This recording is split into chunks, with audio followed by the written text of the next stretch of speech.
Okay, so you're joined by Miss Rose Obano with her wealth of knowledge for being an actress, director, and scriptwriter. You might know her from the APK or Ang Pasyon ni Cristo, where her experience shined in directing and in live theater. So for the first question po, what makes a piece of art beautiful? Hey, good morning, everyone. Thank you for choosing me as one of the artists of the Kalabanga. Ano po, bilang isa sa inyong ini-interview, I am feel honored po na isa ako sa napili nyo. Ano po. So for me, what makes a piece of art beautiful? I think the art becomes beautiful once it is being appreciated, ano po, or if the purpose of that particular art is being served and realized. Kasi a piece of art becomes beautiful not just because on how it looks like or paano siya pinapackage, but because the story that it tells, ano po. And of course, the intention behind it. Kasi beauty in the art can be found in the way it connects the life of the people. For the second question po, how does your view of beauty influence the way you create your artwork?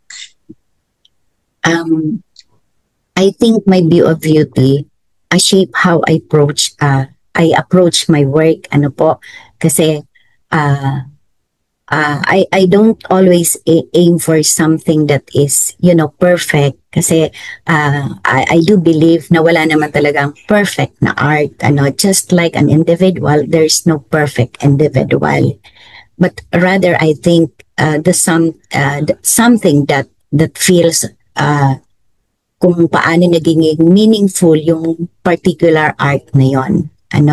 That belief allows me to express more freely, not so technical, but, guided by what has come from my heart. Ano po, ibig ko lang pong sabihin,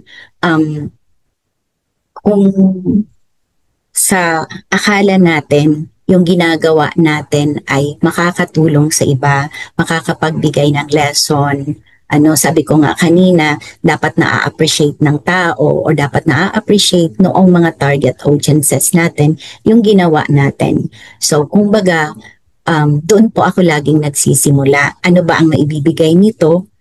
Itong gagawin kong ito, ano ba ang maibibigay nito sa aking target na audience? Or para kanino ba ito ginagawa ko?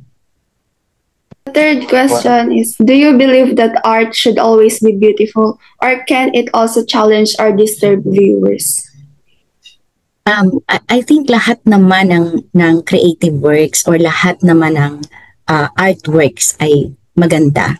Kasi for sure, walang individual or walang artist na gagawa na hindi inaakalang maganda ang kanyang ginagawa. But I think it depends upon to the spectators, it depends upon to the group of people na tumitingin dito sa art na to.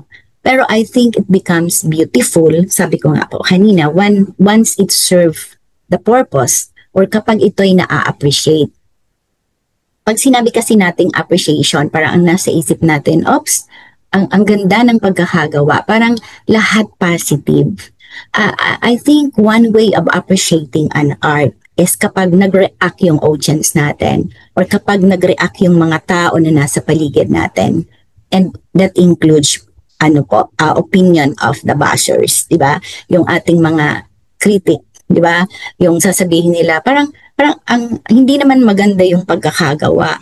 Pero ako nasa isip, yun po yung, I think that's the meaning of the line, challenge or disturb viewers. Kasi once na-disturb or na-distract yung viewers, mag-iisip sila. And once na nag-iisip sila, it means na natitrigger natin yung mind nila na mag-isip. And kapag nag-iisip sila, that's the time that the learning takes place. I do believe na kapag nag-isip sila na bakit kasi ganito yung ginawa niya, parang ang pangit naman. Pero habang ginagawa yon ng ating audience or habang ginagawa yon ng ng individual na nakaka na tumitingin doon sa artwork na yon, somehow mag-iisip siya. And habang nag-iisip siya, ibig sabihin po, there's an analyzation. And once na nag-analyze siya, that's the time na ibig sabihin, yung artwork na yon ay gumaganda. Bakit gumaganda? Kasi nakakapagdulot yun ng dahilan para mag-isip yung taong yon. Kaya ako, kahit yung mga sinasabi nating nagbabash or basher or nagkritik doon sa mga artwork, I think it makes more beautiful, no? Yung artwork, mas nagiging maganda siya kapag ganoon yung nangyayari. Kasi ibig sabihin, nakakapukaw yon sa ating audience or nakakapukaw yon doon sa mga taong tumitingin ng ating artwork. Kaya, hindi kailangang napaka-perfecto kasi sabi ko nga kanina, there's no perfect artwork, no? Just like an individual, walang perfectong individual, but then it becomes beautiful once na na-appreciate ito. And appreciating doesn't mean to say na lahat lang mo, yung bang inaano natin, yung binibigyan natin ng magandang feedback. Sometimes kinikritik natin, sometimes sinasabihan natin ng negative. Pero from that negative feedback, doon natin nakikita, bakit siya nakapagpasabing pangit ito? Kasi nag-analyze siya.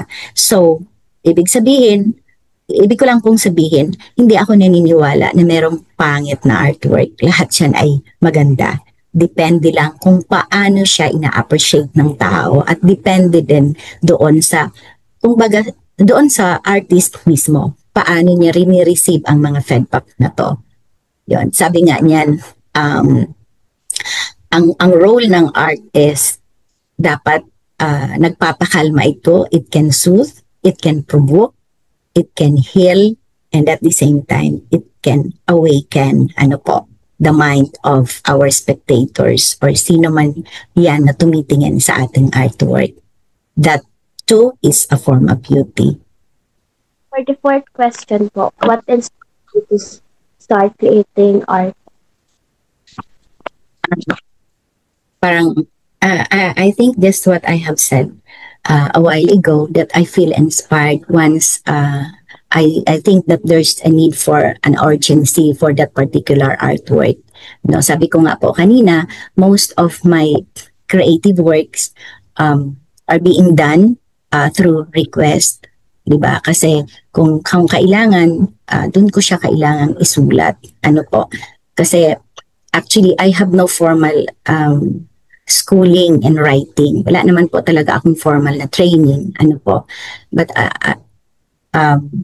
since kailangan siya ng school, kailangan siya ng community, so doon po ako nagre-respond. I feel inspired to create when I know that there is an immediate recipient of my work. Kasi sabi ko nga, I do believe na nagiging beautiful ang isang work once it is appreciated and it serves its purpose. Kaya, kumbaga, yun na yung inspiration ko na, meron ng makikinabang kaagad ng aking output. No, the need for my creative output always ignites my passion to write. For example, when a school activity or community event calls for a performance, so I feel that urgency to create something meaningful.